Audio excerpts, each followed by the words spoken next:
Tripura DGP Anurag Dhankhar ఆత్మహత్య చేసుకున్నారు. అగర్తరా police head క్వార్టర్స్లో ఉరివేసుకుని ఆత్మహత్య చేసుకున్నారు. త్రిపుర క్యాడర్కు చెందిన 1994 బ్యాచ్కు చెందిన ఐపీఎస్ అధికారి ఆయన 2025 మేలో డీజీపీగా బాధ్యతలు స్వీకరించారు.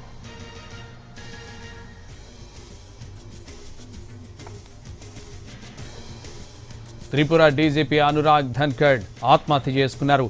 అగర్తరా పోలీస్ హెడ్ క్వార్టర్స్లో ఉరివేసుకుని ఆత్మహత్య చేసుకున్నారు. త్రిపుర క్యాడర్కు చెందిన 1994 బ్యాచ్కు చెందిన ఐపీఎస్ అధికారి ఆయన 2025 మేలో డీజీపీగా బాధ్యతలు స్వీకరించారు.